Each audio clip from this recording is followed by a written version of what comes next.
한 장 한 장 뜯어내는 2018년도 달력이 어느덧 마지막 장 한 장만 남겨져 있습니다. 해마다 12월 성탄의 시즌이 되면 이 땅에 아기 예수로 오신 그 예수님의 탄생의 이야기를 묵상하고 나누며 성도님들은 은혜를 체험하곤 합니다. 바로 그 성탄의 신비 속에서 우리를 향하신 하나님 아버지의 그 놀라우신 사랑과 겸손을 우리가 어렴풋이 엿볼 수 있기 때문입니다. 그러나 올해 저는 이 마지막 12월 제게 허락된 이 주일 설교 시간에 아기 예수의 탄생 이야기 대신에 그 예수님이 이 땅에 오셔서 우리를 위하여 무엇을 하셨는가에 좀 초점을 맞추며 은혜를 나누기 원합니다.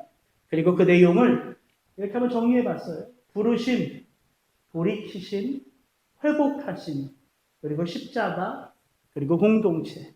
이렇게 5주에 걸쳐서 한 주 한 주 예수님이 이 땅에 오셔서 우리를 위하여 무엇을 이루셨는가 그 은혜를 좀 살펴보기를 원합니다. 오늘 우리가 읽은 본문은 예수님의 12제자 가운데 무엇을 하든지 늘 앞장섰던 그 성급한 베드로를 주께서 부르시는 우리에게는 아주 익숙한 장면입니다. 오늘 본문 1절 말씀을 제가 현대인의 성경으로 한번 읽어드리겠습니다. 들어보십시오. 예수님이 게네사렛 호숫가에서 말씀하실 때 많은 사람들이 하나님의 말씀을 들으려고 밀려왔다. 몇 년 전 제가 이 본문의 말씀을 가지고 새벽 예배를 인도한 적이 있었습니다. 그때도 목요일 청년 예배를 늦게까지 드리고 리더십 훈련하고 또 청년들 상담하고 집에 들어가니까 밤 12시가 훌쩍 넘었더라고요. 집에 들어가니까 세 분의 여성들은 주무시고 못내 저녁을 못 먹는 게 아쉬워서 혼자 이제 저녁을 차려서 먹고 금요일 새벽 예배가 제 순서였기 때문에 이제 몇 시간 후면 드릴 새벽 예배 본문이 바로 오늘 본문이었어요. 이렇게 턱 주저앉아서 1절부터 한 절 읽어 내려가는데 저 노란색으로 칠한 저 말씀이 1절을 이제 읽는데 설교를 위해서 저 밑에처럼 제 눈에 들려오는 거예요. 많은 청년들이 하나님의 말씀을 들으려고 교회로 밀려오더라. 저렇게 제 눈에 들어오니까 그때부터 묘한 상상력이 이제 제가 발동이 되는 거예요. 더 나가지를 못하고. 아마 제 마음속에 그런 바람이 많았기 때문에 그렇게 보여있는지도 모르겠습니다. 산호세 청년들이 그 바쁜 그 삶 속에서도 매주 교회 문턱을 넘어서 우리 교회로 밀려 들어오는 거예요. 그러면서 하나님을 전혀 모르는 이 친구들이 찬양을 하는데 상상입니다. 막 두 손을 들고 마치 힙합 콘서트 온 것처럼 막 점프를 하면서 찬양을 하는 거예요. 제가 설교를 하는데 아멘, 예, 아멘 막 제가 너무 당황스러워가지고 설교를 하다가 이제 빨리 끝내야 되겠다고 이제 말씀을 마치려고 하니까 무슨 설교가 그렇게 짧냐고. 상상입니다. 예수 이야기 더 해달라고. 복음 들으러 왔다고. 그러다 정신이 번쩍 났어요. 짧은 상상이었지만 제 기분이 참 좋았습니다. 그래, 열심히 뛰다 보면 하나님이 은혜 주셔서 진짜 그런 청년들로 우리 교회가 채워지겠지. 그런 생각을 하다가 이제 5장 2절 3절로 제가 성경을 읽어 내려가야 되는데 제 눈이 4장으로 가더라고요. 도대체 왜 이렇게 사람들이 예수에게 밀려왔는가? 그게 너무 궁금한 거예요. 기적 때문인가? 아니면 정말 그 청년이 병을 고친다고 하니까 그 병 고침에 대한 갈망이 그렇게 강렬했던가? 그렇게 4장을 한 절 한 절 읽어가는데 몇몇 구절들이 이렇게 연결돼서 제 안에 들어오더라고요. 예수께서 성령의 충만함을 입어 요단강에서 돌아오사 예수께서 성령의 능력으로 갈릴리에 돌아가시니 주의 성령이 내게 임하셨으니 그들이 그 가르침에 놀라니 이는 그 말씀이 권위가 있음이더라. 사람들이 도대체 무엇을 보았기에 무엇을 들었고 무엇을 체험했기 때문에 예수님에게 몰려 들어온 것입니까? 성령의 역사 안에서 예수님으로부터 권위를 느꼈기 때문이에요. 권세. 그래서 이 권세가 뭔가 살펴보니까 우리가 성경에서 아는 권세, 권능, 권위 주로 두 가지 단어를 많이 써요. 우리가 잘 아는 사도행전 1장 8절 권능이 임하였다. 두나미스, 힘이라는 거예요. 그리고 요한복음 1장에 영접하는 자 곧 그 이름을 믿는 자들에게는 하나님의 자녀가 되는 권세를 주셨으니 이 권세라는 단어예요. 이 권세라는 단어는요. 우리가 보통 exit 하죠. 바깥으로 나가는 exit. 이 exit, 에크라고 하는 전치사와 에이미, 에고 에이미. 제가 한번 주기도문 할 때 나눴죠? 존재한다. 스스로 존재한다. 하나님이 당신을 드러내실 때 야외, 에이미. 요 에이미와 에크라는 단어가 합쳐져서 된 단어예요. 엑수시아. 이 단어가 권세라는 단어예요. 근데 이 권세라는 단어의 본질적인 뜻 하나가 뭐냐면 원래부터 존재하는 원천, 본질이라는 뜻이 있어요. 오리지널. 예수님이 비유로 말씀하시거나 하늘나라 복음을 말씀하실 때 당시에 많은 이 유대 백성들이 저 사람의 말은 바리새인과 서기관과 같지 않더라. 그게 바로 권위거든요. 권세. 예수님은 누구의 생각에 이렇게 자기의 생각을 덧붙여서 말씀하신 게 아니에요.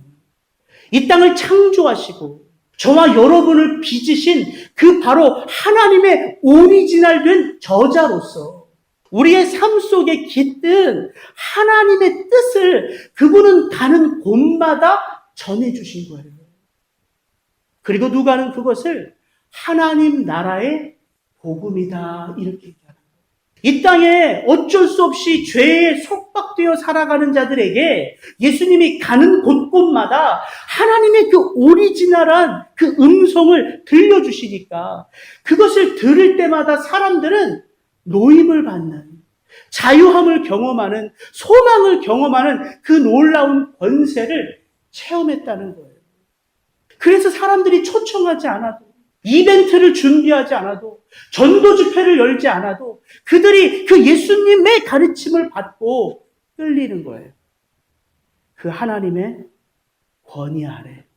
저는 제가 이 본문의 말씀을 준비하는 그때가 생각이 나면서 오늘 이 순간도 부족한 종의 설교지만 이 말씀 안에 하나님의 권위가 여러분 심령 가운데 나타나기를 소망하게 되더라고요. 오늘 이 베드로를 찾아가셔서 그를 부르신 예수님은 이 자리에 앉아 계신 저와 여러분의 인생의 주인 되시고 우리를 부르셔서 우리의 삶 속에 담겨져 있는 그 오리지널한 하나님의 뜻을 드러내실 수 있는 바로 주님이신 것을 믿기 때문입니다. 그래서 저는 오늘 이 말씀 속에서도 우리가 이 말씀 안에서 주의 음성을 듣는 그 축복이 있기를 주님의 이름으로 축복합니다. 저는 그래서 이 베드로를 찾아가셔서 부르신 그 예수님의 그 부르심 속에는 어떤 의미가 담겨져 있는가? 오늘 여러분과 함께 나누면서 은혜를 나누기 원합니다. 예수님의 부르심은요, 깊은 데로의 부르심. 깊은 데로의 부르심. 오늘 본문 말씀 2절, 3절 같이 한번 읽어볼까요? 호숫가에 두 배가 있는 것을 보시니 어부들은 배에서 나와서 그물을 씻는지라. 예수께서 한 배에 오르시니 그 배는 시몬의 배라. 육지에서 조금 뛰기를 청하시고 앉으사 배에서 무리를 가르치시더니. 몰려온 그 수많은 사람들에게 예수님은 효과적으로 말씀을 전하기 위하여 호숫가에 있는 한 배를 발견하시고는 그 배에 오르셨어요. 그리고 그 배를 못해서 조금 뛰게 하시며 그 배에 앉으시고 호수 주변에 몰려든 많은 사람들에게 말씀을 전하기 시작하신 것입니다. 그런데 그 배가 바로 시몬의 배였어요. 왜 시몬의 배였을까요? 이게 우연일까요?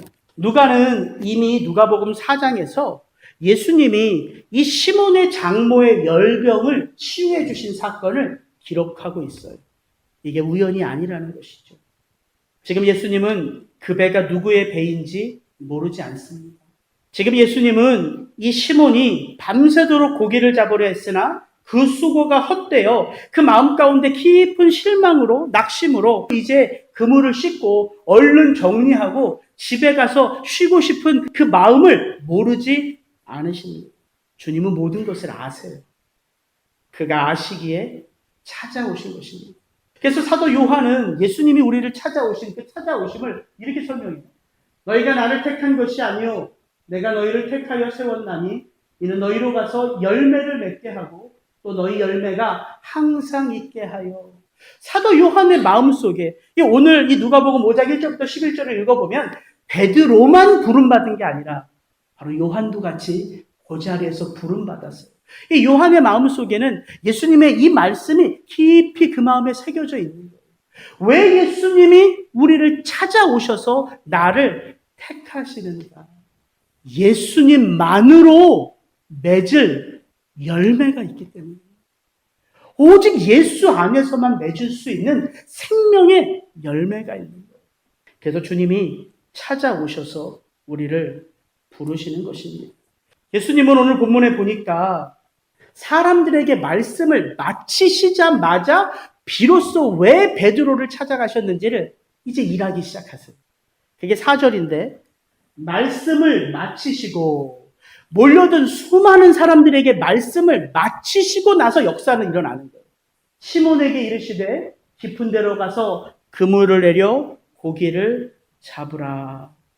제가 오늘 본문의 말씀을 다시 묵상하는데 지금 예수님의 관심은 자기에게 몰려든 수많은 사람들이 아니었어요. 오히려 예수를 찾고자 하지 않았던 그냥 밤새도록 고기를 잡으려고 했지만 한 마리도 낚지 못하고 그물을 싣고 얼른 집에 가서 쉬려고 하는 그 베드로 한 영혼이 예수님 마음에 있었다는 거예요. 저는 오늘 이 예배 자리에 앉아 계신 많은 분들 가운데 예수님이 찾으시는 바로 그 한 영혼이 있다고 생각합니다. 그리고 여러분이 바로 그 한 영혼인 것처럼 예수의 말씀에 귀를 여셨으면 좋겠어요. 그게 예수님의 마음이기 때문입니다. 예수님의 말씀 속에 베드로가 대답하지요. 5절입니다. 시몬이 대답하러 가로되 선생이요 우리들이 밤이 맞도록 수고를 하였으되 얻은 것이 없지만은. 짧으니 한 고백이지만 참 정직하고 솔직한 고백 아닙니까? 지금 이 순간 베드로의 심정이 어떤지 너무 잘 묘사하고 있어요. 여러분 인생 가운데 그런 날이 있습니다. 종일 수고해도 온갖 노력을 쏟아부어도 정말 그런 상황 가운데 놓일 수 없을 것 같은데 놓여지는 그런 날이 있죠. 왜 없겠습니까? 밤새 고기를 잡기 위하여 그물은 던졌으나 빈 그물만 걸어 올린 베드로에게 이 날은 속된 말로 억수로 재수 없는 그런 날이었어요.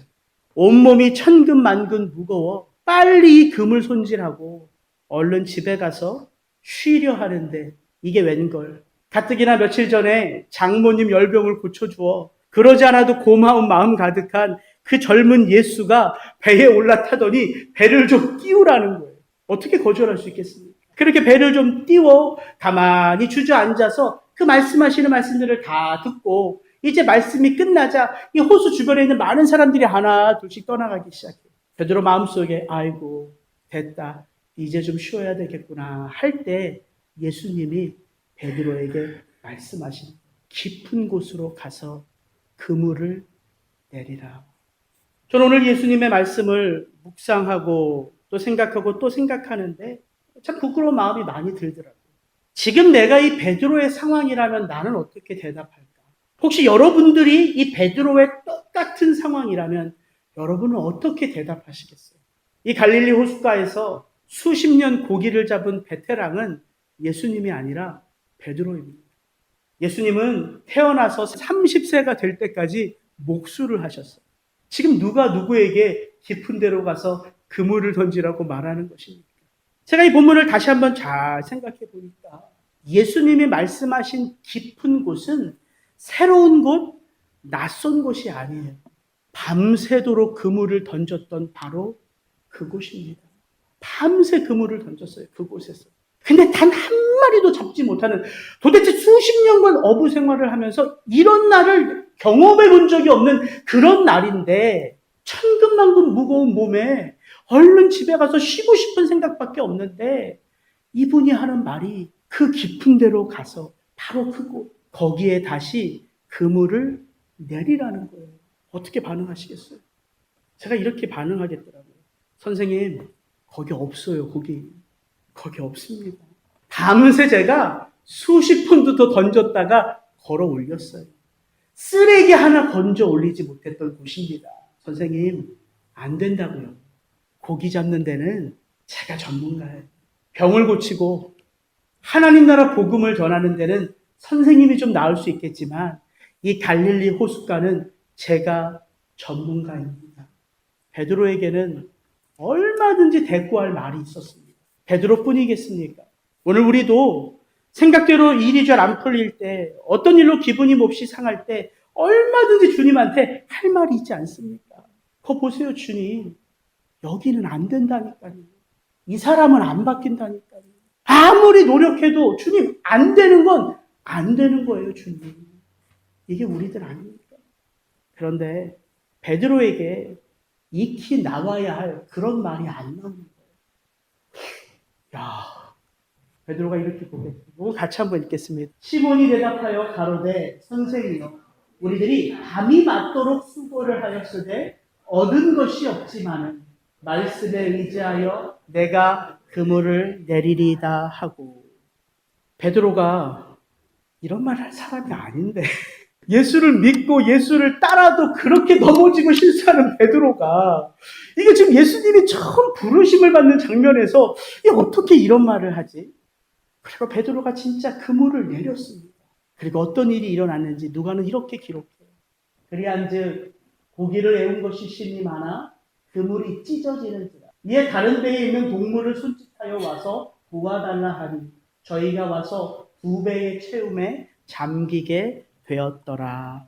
어떻게 베드로가 경험이 아닌 말씀을, 이성이 아닌 그 말씀에 순종하는 자로 지금 서 있는가? 누가는 자세하게 설명을 붙이지 않아요. 그러나 우리가 오늘 이 누가복음 4장과 5장을 한번 읽어보면 지금 베드로는 변화되어져 가고 있어요. 누구를 통해서? 예수를 통해서. 그의 장모의 열병을 기적적으로 낫게 하시고 아무것도 없는 빈된 내 배에 올라타서 지금 이 몰려든 수많은 사람들에게 하나님 나라의 복음을 전하는 그 예수의 모습이 왜 베드로의 귀에, 베드로의 눈에 들려오지, 보이지 않았겠습니까? 베드로가 보고 있는 거예요. 베드로가 경험하고 있는 거예요. 하나님의 놀라운 이 역사는, 예수님의 이 놀라운 기적의 역사는 말씀에 순종하는 자가 체험합니다. 말씀에 순종하는 자가. 그래서 제가 저 부분을 다시 읽어보니까 이 앞에 얻은 것이 없지만은 말씀에 의지하여 내가 그물을 내리리다 이거예요. 제가 오늘 새벽에 계속해서 이 말씀을 의지하는데 저 같으면 말씀에 의지하여 그물을 내리는 게 아니라 예수님이니까 이제 내가 큰 물고기, 많은 물고기를 생각하며 그물을 내릴 것 같은 거예요. 저 같으면. 왜? 이분이 예수님이니까. 근데 많은 물고기를 생각하며 그물을 내린 게 아니라 말씀을 의지하여 그물을 내렸다. 베드로가 예수님을 많이 만났고 베드로가 성경 공부를 많이 했고 베드로가 수없이 설교를 들었고 그래서 예수님의 말씀을 의지해서가 아니에요. 그 한 말씀 깊은 데로 가서 그물을 내리라. 그 말씀 안에서 베드로는 무엇을 체험한 것입니까? 바로 사람들이 경험했던 예수님에게 나타나는 권세. 여러분 그 권세를 경험할 때, 하나님의 그 권세를 경험할 때 우리가 바뀌는 거예요. 성경 공부를 많이 해서 바뀌는 게 아니에요. 예배를 많이 드려서 바뀌는 게 아니에요. 성경을 달달 외워서 바뀌는 게 아니에요. 예수님이 하나님이신 것이 그 하나님의 은혜 가운데 내 마음을 덮을 때에 그 말씀을 의지하고 그물을 던질 수가 있는 거예요. 그래서 순종은 내 의지가 아닙니다. 믿음으로 순종하는 거예요. 믿음으로. 하나님은 어떻게 우리의 삶 가운데 하나님이 기적을 이루세요? 아무에게나 기적이 일어나는 게 아니잖아요. 무엇이? 너희에게 겨자씨만한 믿음이 있다면 이 산을 들어 바다로 던지라 된다는 거예요. 믿음을 보신다는 거예요. 믿음. 그래서 하나님이 우리에게 심는 건 다른 게 아닙니다. 말씀을 통하여 뭘 심냐면 믿음을 심으시는 거예요. 믿음. 그 믿음이 하나님이 일하실 수 있는 그 능력을 담아내는 그릇이기 때문에. 근데 어떻게 이 믿음을 우리가 만들어낼 수 있겠습니까? 하나님이 주시는 거예요. 주님이 채우시는 거예요. 주님의 은혜로 받는 선물입니다. 저는 오늘 본문을 하나하나 살펴보면서 도대체 주님은 어디에서 우리를 부르실까? 어떤 상황에서 우리를 부르실까? 이 본문이 정확하게 얘기를 해주고 있어요. 주님은 여전히 이 땅에서 하나님 나라 완성을 위하여 여전히 지금도 구원받는 하나님의 백성들을 제자로 불러내세요. 찾아가셔서 부르십니다. 근데 어떤 삶에서 어떤 자리에서 부르시냐면 우리가 전문가라고 생각하는, 내가 너무나 잘 알고 있다고 생각하는, 내가 소중하게 여기고 있는, 이것이 내 밥벌이라고 하는 바로 가장 내게 소중한, 가장 내게 영향력을 미치는, 가장 내가 잘 알고 있는 바로 그 영역에서 우리를 부르신다는 사실이에요. 베드로에게 뭐가 전문가예요? 고기를 잡는 게 전문가. 베드로에게는 어디가 가장 익숙한 곳이에요? 갈릴리 호숫가입니다. 왜 거기서, 왜 그 자리에서 주님이 우리를 부르시냐면 바로 이 8절의 고백 속에 비밀이 담겨져 있습니다. 8절 말씀만 같이 한번 읽습니다. 시몬 베드로가 이를 보고 예수의 무릎 아래 엎드려 가로되 주여 나를 떠나소서 나는 죄인이로소이다 하니. 여러분 이 고백이 좀 이상하지 않아요? 밤새 그렇게 수고했는데 한 마리도 고기를 잡지 못했어요. 그러나 예수님의 말씀을 듣고 한 번 그물을 던졌는데 그물이 찢어지고 배 2개에 그 그물을 걸쳐서 고기를 다 끌어온질 때 그 2배가 무거워서 가라앉을 정도로 고기를 많이 잡았어요. 그럼 베드로의 반응은 어때야 됩니까? 땡큐 티처잖아요. 선생이요, 밤이 맞도록 수고했는데 얻은 것이 없습니다 라고 고백했던 베드로라면 선생님, 땡큐 티처 이게 맞잖아요. 오, what a wonderful. 이런 영어만 하면 저도 할 수 있겠네요. 이렇게 반응해야 되는 거잖아요. 근데 베드로의 고백은 뭐예요? 베드로의 고백은 주여 나를 떠나소서 나는 죄인이로소이다. 저 고백이 어디에서 나온 고백입니까? 베드로의 심령 깊은 곳에서 나온 고백. 제가 깊은 데로의 부르심 먼저 포인트를 잡고 묵상하면서 정말 포인트를 잘 잡았다. 예수님은 깊은 데로 가서 그물을 내려 고기를 잡게 하시는데 목적은 뭐예요? 베드로의 깊은 곳에서부터 그의 지정의가 온전히 예수님이 누구신지를 깨닫게 하는 그 고백을 끄집어 올리신 거예요. 제자가 되는 길은 깊은 데로의 부르심입니다.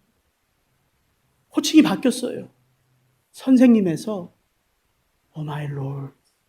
그리고 베드로가 예수님과 어떤 관계로 지금 묶여져 있는지 베드로의 가치관이 바뀌었어요. 내가 우리 장모님의 병고침을 얻은 은혜, 예수님이 은인이에요, 은인. 그리고 좋은 말씀을 가르쳐 주시는 선생님이에요.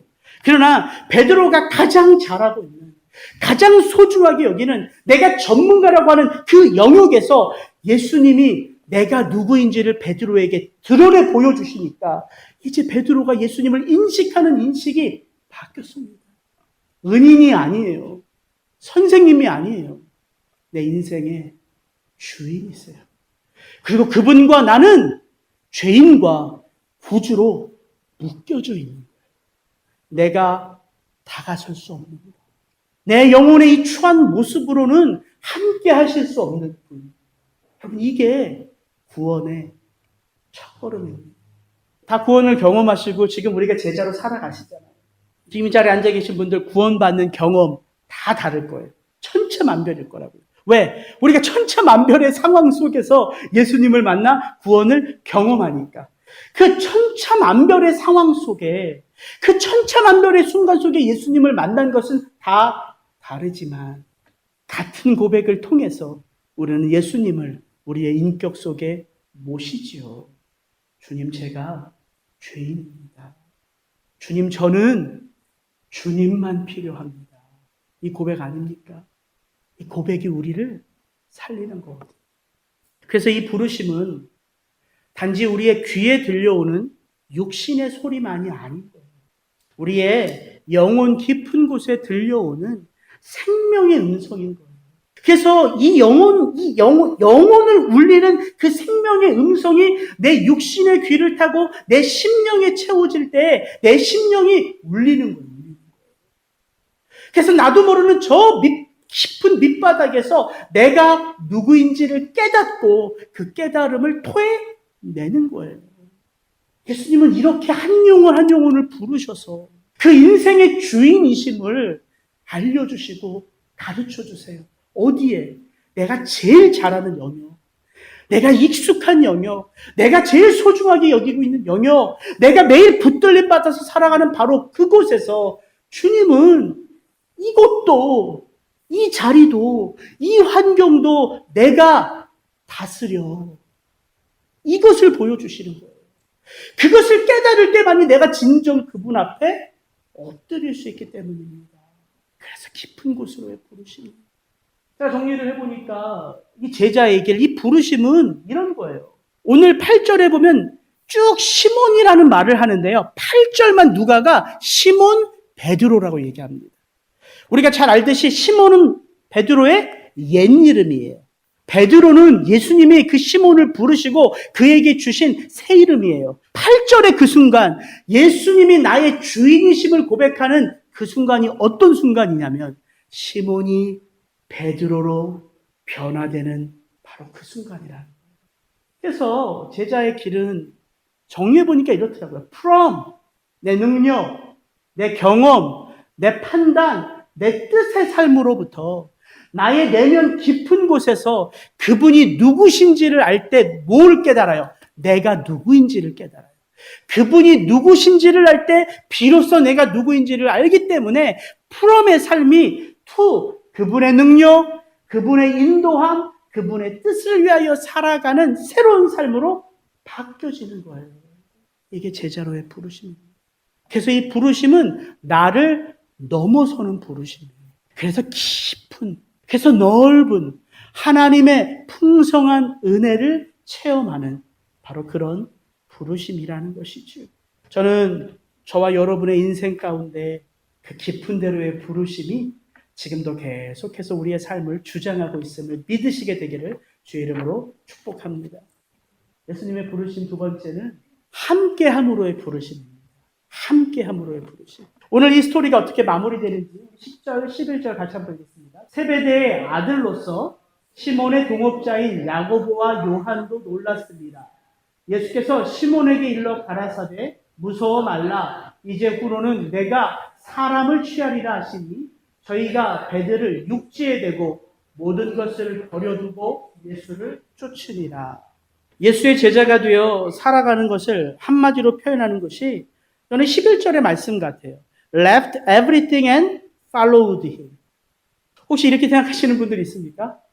아, 이거 뭐 다 버릴 건데, 배도 버리고, 그렇게 많은 고기들도 다 버릴 건데, 뭐 이렇게 뭐 부산하게, 번거롭게 이런 일들을 예수님이 하시나. 혹시 그렇게 생각하시는 분들이 있습니까? 그렇지 않습니다. 베드로와 안드레, 야고보와 요한은 이 일을 통하여 무엇을 체험했는가 하면 내 인생에 무엇이 가장 소중한 것인지, 내 인생 가운데 누가 가장 소중하신 분인지 바로 그것을 이 사건을 통해서 경험한 거예요. 버릴 걸 왜 잡게 하셨어? 이게 아닙니다. 그것을 잡으니까 아는 거예요. 뭐가 소중한지. 제자가 되는 길은 그래서 매일 매순간 이 질문 앞에 서는 것입니다. 내 인생 가운데 누가 가장 소중한 분이신지, 내 삶 가운데 무엇이 가장 소중한 것인지 그 질문을 매 상황 속에서 던집니다. 미우는 사람 있습니다. 부대끼는 사람 있어요. 근데 그 사람이 누구예요? 예수가 사랑하시는 사람이에요. 내가 어떻게 해야 돼요? 용서하고 이해하고 품어주게 되는 거죠. 누구 때문에? 내가 성숙해서가 아니에요. 내가 제일 소중하게 여기시는 예수님 때문이에요. 그래서 제자의 삶은 예수님 때문에 사는 삶이 되는 거예요. 베드로는 버려둔 것에 집중하지 않습니다. 그 많은 물고기들, 그 소중한 배, 평생의 밥벌이였어요. 그 배는. 근데 그 배를 버려두고 예수를 쫓을 수 있는 것은 뭐가 더 소중한지를 알았기 때문이에요. 뭐가 더 소중한지를 알았기 때문에. 여러분, 성숙하면 성숙할수록 소중한 것에 마음을 쏟습니다. 어떤 목사님의 설교를 아주 재밌게 들었어요. 초등학교 2학년 때까지만 해도 그 딱지, 경험하시죠? 그 구슬. 온 동네 딱지를 다 따고 온 동네 구슬을 다 따서 하나가득 보물처럼 보관하고 있었던 게 초등학교 2학년 때까지.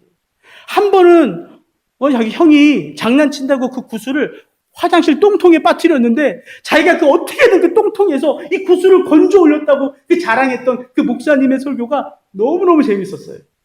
중학교 들어가서는 그 딱지 어디에 처분됐는지도 모르고 그 구슬 누가 가져갔는지도 모르는데 성숙하면 본질에 초점을 맞추고 가장 소중한 것을 위하여 나를 아낌없이 바칠 수 있는, 경험하지 않고 이게 어떻게 가능합니까?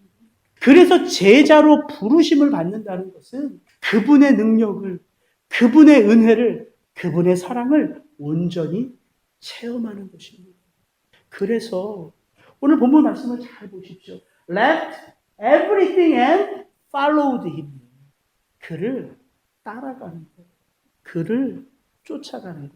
더 정확하게 말하면 그와 함께하는 것입니다.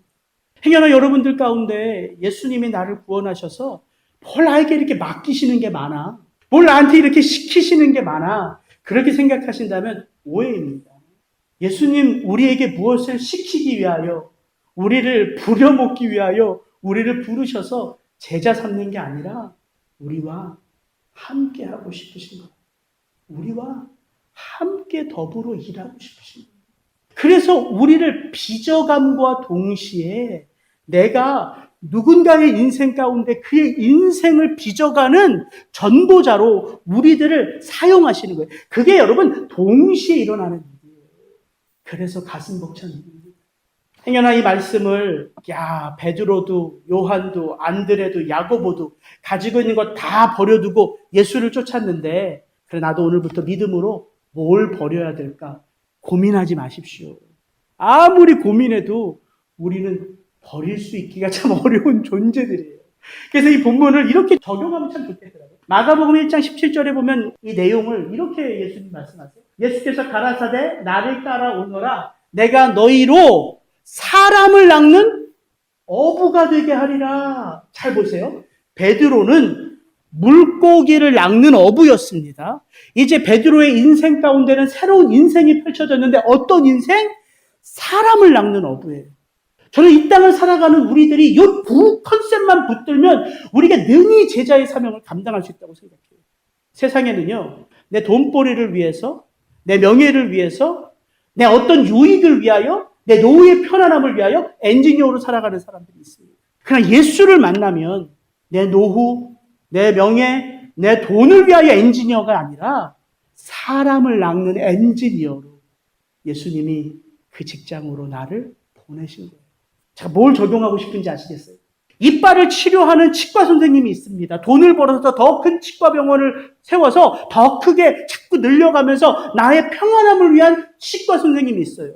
그러니까 세상에는 그런 치과 선생님이 있고 또 다른 치과 선생님은 예수님이 나를 이 치과의 일을 통해서 사람을 낚는 어부로 치과 선생님이 되게 하셨다는 거예요. 다 적용할 수 있습니다.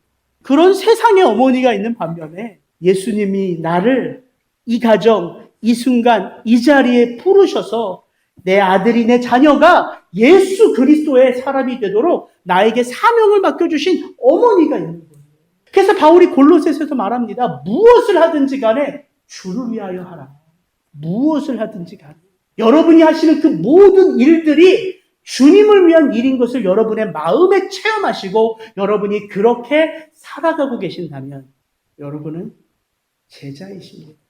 이 성탄의 시즌 저는 저와 여러분들이 제자로 부름받은 이 사실을 감사하며 오늘도 이 삶 가운데 무엇이 나에게 가장 소중하며 누가 나에게 가장 소중하신 분인지를 기억하며 2018년도 한 해를 은혜롭게 마무리하게 되시기를 주의 이름으로 축복합니다.